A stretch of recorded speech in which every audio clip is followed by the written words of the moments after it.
वो कुछ भी बोल सकते हैं। वह हमें अब बीजेपी वालों के भगवान से भी वो बड़े हो गए, तो अब उसके लिए अब कोई पर्याय नहीं है ना, भगवान से भी बड़े हो गए। कोई शंकराचार्य जी भी उनके बारे में कहते हैं बीजेपी के बारे में, पर वो समझ नहीं पा रहे। अब भगवान से बड़े हो गए अब, तो इसलिए अब उनके बारे में बात नहीं करना है। ये लोकतांत्रिक व्यवस्था का चुनाव है, और लोकतांत्रिक व्यवस्था के बारे में लोगों के लिए और देश के लिए क्या किया जाए उसके ऊपर चर्चा करने का ये उत्सव है। तो कांग्रेस की भूमिका स्पष्ट है कि जनता के इशू लेके लड़ना, यही हमारा इशू है।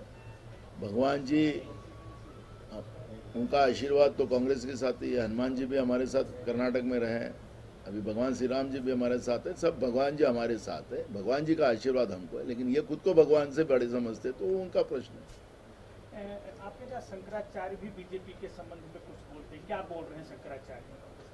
आपने सुना है, उनका वीडियोस भी आए हैं, आप सुनिए।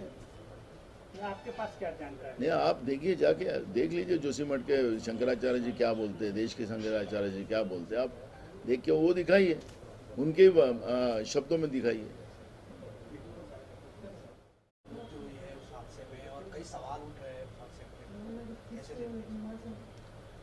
देखो, ये पाप जो है राज्य के सरकार का है।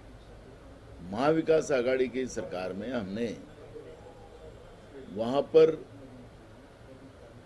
जो मिस्टेक आया था उस फैक्ट्री में बॉयलर का, उसके लिए हमने बंद करवाया था। लेकिन ये खोखे की सरकार जब राज्य में आई, पैसा लेके उसको चालू रखा था, और उसी का परिणाम है कि आज वहां पर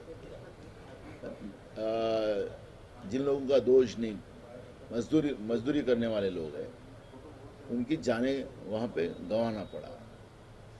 पुणे की भी घटना है, ऐसी कई घटना हो गई। राज्य के उद्योग जा रहे, 50,000 करोड़ का इन्वेस्टमेंट अभी मध्य प्रदेश में चले गया।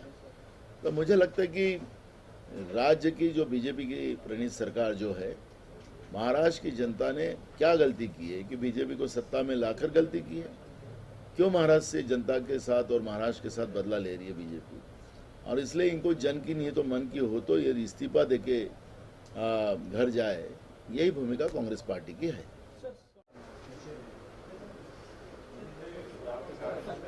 हाँ, ये बोले ना, हनुमान जी भी हमारे साथ। तो हनुमान आपने बोला कर्नाटक में थे, लोकसभा में भगवान राम हमारे साथ है, यही बोला पूरा ना? पूरा हाँ, हमारे साथ जनता की इशू मत, हमारे को भगवान जी वो हमारे उनके आशीर्वाद।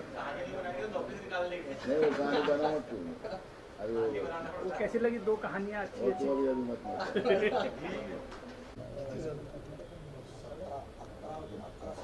स्पोर्टर्स भयानक होता ना, तो बताइए, ऐसा बोलोगे क्या? फिर वो क्या बोलेगा? हम बहुत सीरियस नहीं लेते, लोग मरे तो चलेगा। जोरदार जलसा।